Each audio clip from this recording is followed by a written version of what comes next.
Biden down 11 points since September. I personally think it wouldn't be a bad idea to have Rashida Tlaib primary him.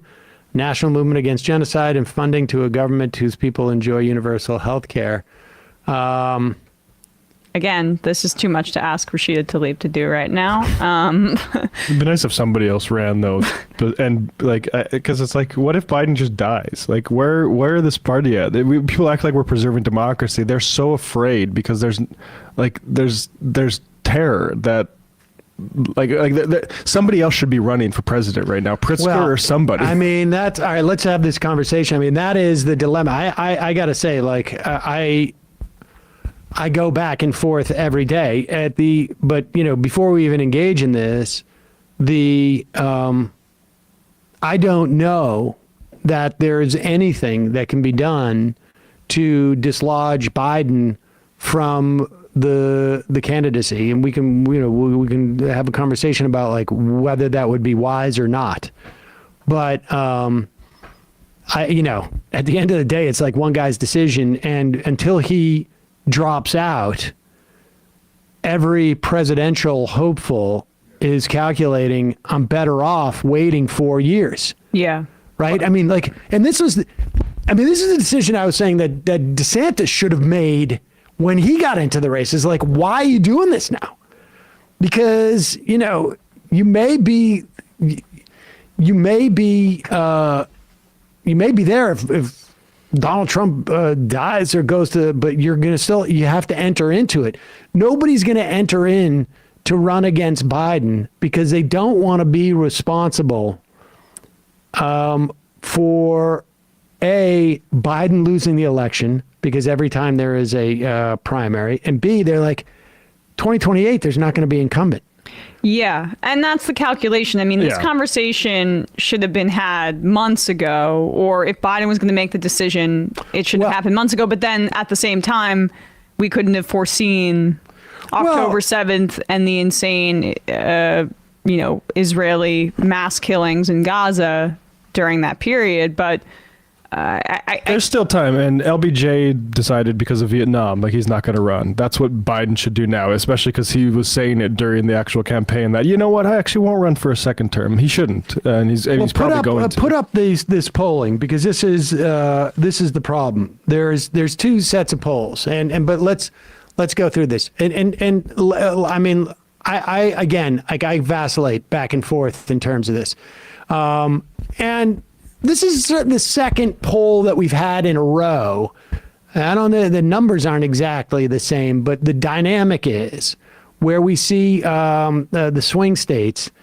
In Nevada, Trump is up 10 points, which seems excessive, but who knows? I mean, they just elected a Democratic senator a year ago. That is a big problem for Biden. In Michigan, Trump up by 5. In Georgia, Trump up by 6. In Pennsylvania, Trump up by 4. In Arizona, Trump up by 5. In Wisconsin, Biden up by 2. Now, I don't know how to explain that, other than I don't know how to explain that.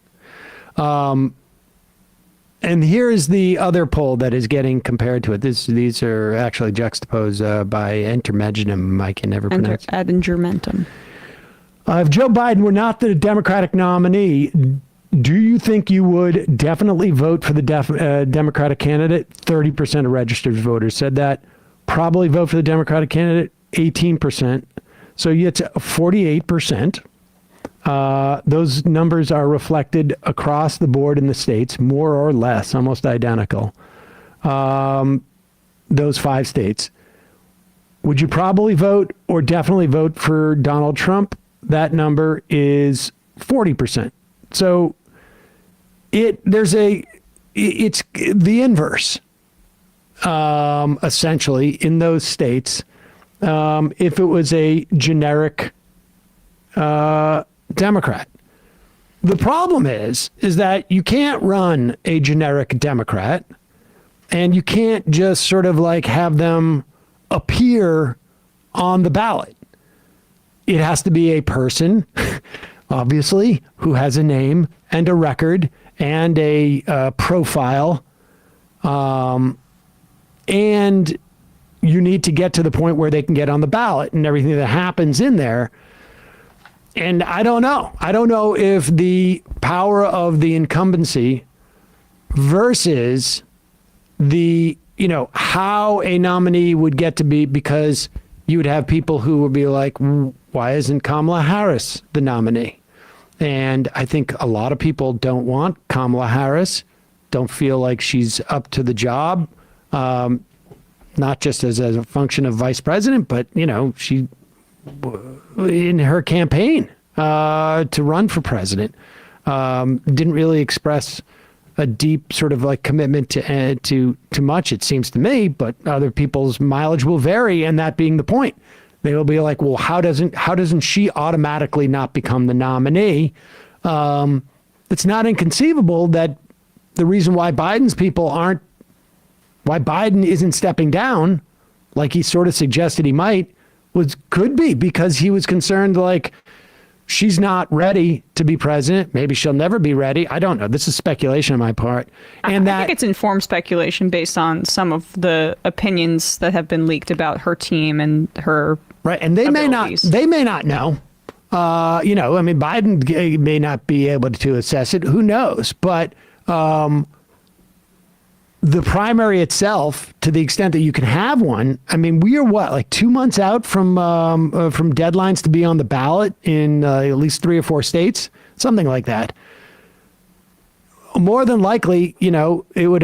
You've got people like Newsom and Gretchen Whitmer. And Pritzker.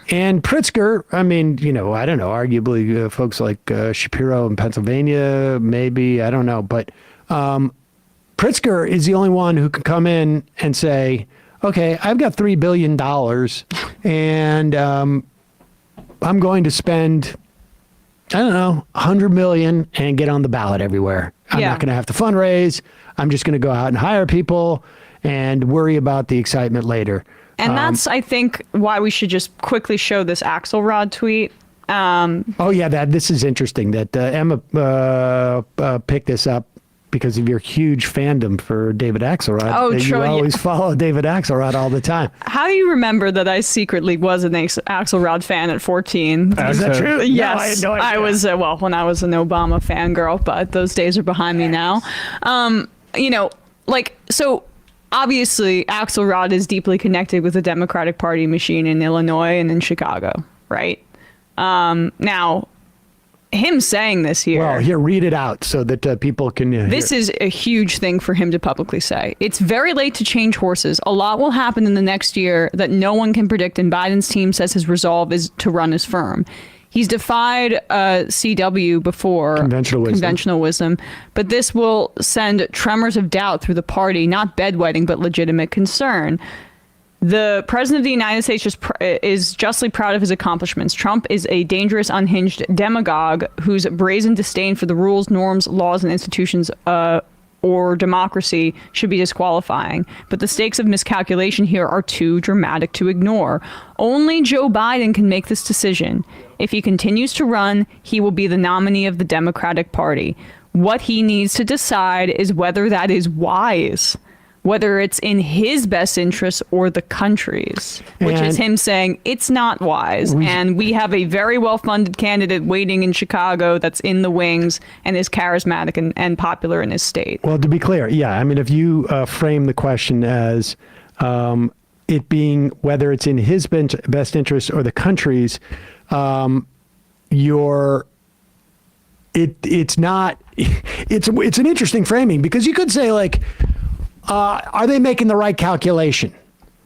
That their intent is definitely to be in the best interest of the countries, but are they making the right assessment of that? But he's actually saying, and we should note that he tags him. I don't know that Joe Biden's actually scrolling through Twitter, but it's very pointed from Axelrod. What the hell, man? And again, your point that Axelrod is very enmeshed with Obama and with the Illinois politics, and Obama appointed Penny Pritzker, Commerce Secretary. She was horrible, incidentally. But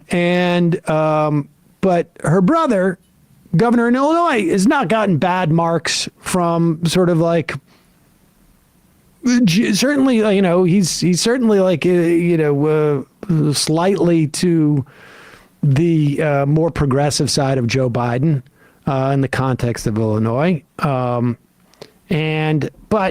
do you really want a billionaire self-funding his way of marching in? Like, just put aside whether you like him or not like him, or his politics, or even the idea of a billionaire, but like, how are we going to get those same generic Democratic numbers against Donald Trump if a billionaire comes in and does this? I don't know. Maybe. Well, I have no idea. I'm less concerned about that. I mean, I just think your point is right that once there's an actual person, the generic Democrat numbers, just throw them out the window, because then it's not generic Democrat. It's someone like Pritzker.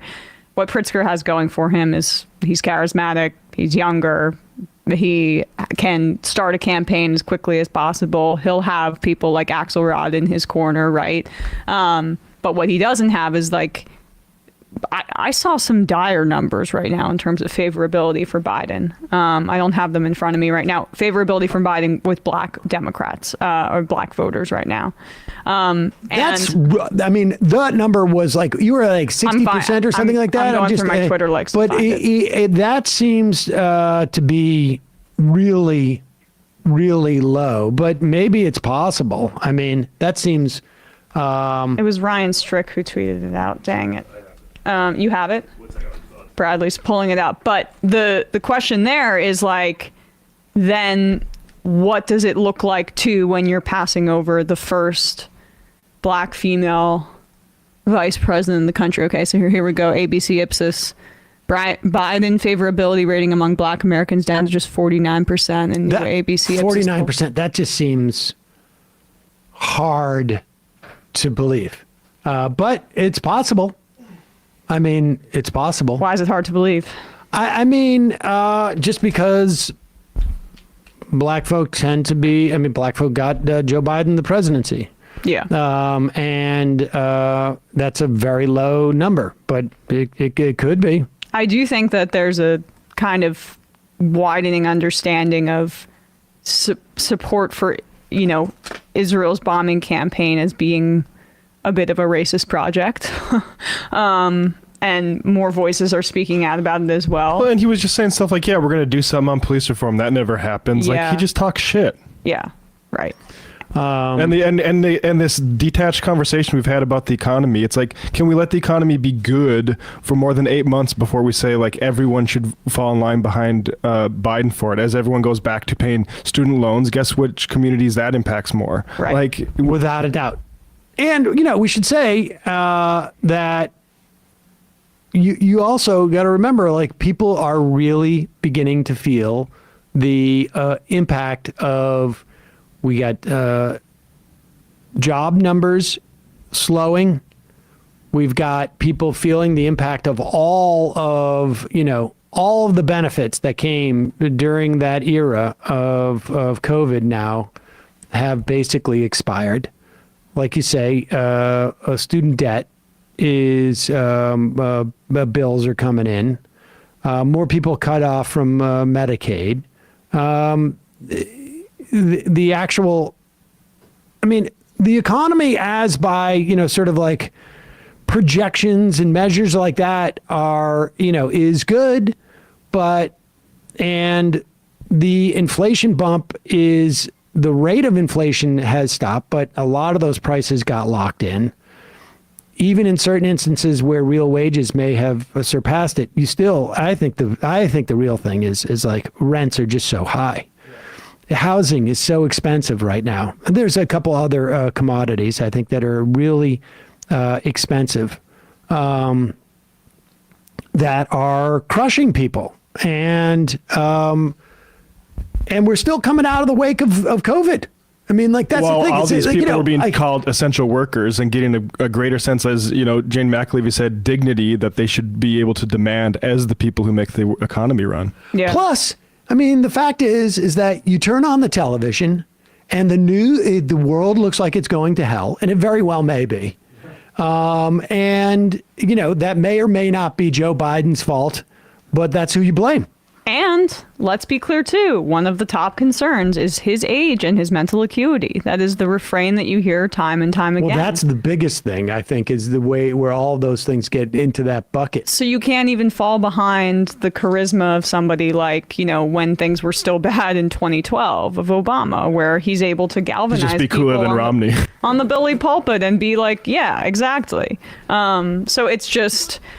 We have no good options right now. I agree. I am still also trying to not make massive conclusions about this polling because I do think incumbency advantage is a real thing. And I don't think that progressives should dismiss that so easily. But this is a major concern and feels like when you see Axelrod and others come out and say and sound the alarms, they have their own internal polling in their groups that may look bad. Well, and also Axelrod probably has. There's some of the Obama people have a bone to pick with the Biden people because they feel like they were shown up in some areas. And I would also add that when you think about Donald Trump, the ease in which he is winning the Republican primary helps him. His idea of staying out of the debates also beginning to look more and more of a smart move. The fact that he's had to be somewhat restrained because the only time we see him talk in public, it's usually about his court cases, honestly. And they've got him to be less expressive in the court cases. And B, it's easily ignored. Right now, especially. Exactly. And, one of the things that hurt Trump in 2020 was that people were just sick of him. And we haven't heard from him as much. Everything he's talking about is largely, to the extent that it gets coverage, is largely just about his court cases. And you don't know how that dynamic will change when all of a sudden it is a Biden-Trump race and we're seeing Trump out there every day talking that you don't know. And also, let's be clear, too. If we see MBS play this game with oil embargoes, Oh, yes. Let's talk about this with respect to Netanyahu. What is his incentive, honestly, 100%. to de-escalate when clearly the domestic pressure in the United States is growing? What's his incentive to make anything easy on Biden? He wants Trump back in office. Badly. So... And I honestly, I'm insanely frustrated and disgusted by the Biden administration's response, but we should also acknowledge that there's a very, very difficult bind that he's put in at the same time, too, on that front, right? Where, there is going to be attempts at deliberate sabotage by Netanyahu's government. At a certain point, we should have been making a more affirmative, Obama should have been confronting this back in 2015. Yeah. This has always been a liability, and if the Democratic Party had any sort of sense of preservation, we would be affirmatively acting on it instead of letting them help flood our elections and, shape the balance of Congress. Yep. So, that's one portion of the doom scrolling today. I want to say that was the doom scrolling. We should just change the fun after the doom scroll. Yeah, Yes. exactly. Although that's what we do on our off time, so. It is early, but I guess really the point I would say is that panicking about Joe Biden isn't necessarily going to impact Joe Biden. And there is a school of thought that is no amount of hand-wringing by the class of voters that are informed is going to make a difference. I think it's possible, the protests around Gaza may influence it, and the polls may influence it. But, get into Joe Biden's head. He's sitting there and he's like, I get it. The polls are bad, but I can do this. It's not like being the guy who's running for president. The idea of humility and being able to look into the mirror and say, it's time for me to hang up my cleats. Yeah. It's anathema. We can't, like, you know, how many times did Brady come back from retirement? You comparing him to Brady? No, I'm just saying that, like, people who are, People he's are at the psycho. top of his game. Yes, yeah. It's not like Joe Biden's got another thing he's going to achieve after this. And so he's at the pinnacle in terms of being in the political game. Yep. And the idea that he's going to go, like, I've lost the step and not be, like, if, let's put it this way, if we can't be 100% sure that the best thing is for him to step down and then know that the crap show that's going to happen after that, to expect him with the ego and everybody around him who also, let's say, like, They're incentivized. They want to have jobs with the president. They're all invested in him being president. Yes. And so the likelihood of him saying, you know, I was watching the Majority Report, or, you know, this stuff that's going on with TYT, or, you know, David Axelrod, who we all hate here, right? I mean, everybody in the room hates David Axelrod, correct? Of course, he was a dick. And he also blew a bunch of stuff, and we're having to clean up a lot of Obama's stuff. Obama got us, you know, Trump. I mean, the idea that they're all looking around going like, he's right. Hey, boss, you're done. Those divisions existed before. Those divisions between the Biden, like, VP team and the more Harvard-y, financially connected Obama team during the Obama years. Those were schisms that Biden apparently resented. So those are going to still exist today, and Axelrod just represents those folks, like the Rahm Emanuels of the world, right? So, with all that said, the elections tomorrow in various states across the country will give us a sense, at least, of, like, how engaged are different cohorts of voters in races around the country, even if, like, the Republican wins in, I don't know, in Mississippi. How engaged are black voters? What kind of numbers do we see in Ohio when people come out to vote to protect a woman's or person who can get pregnant's right to choose? These are going to be markers. They're going to, you know, they're to be taken with a grain of salt either way, but it'll give us some clearer picture. In the meantime,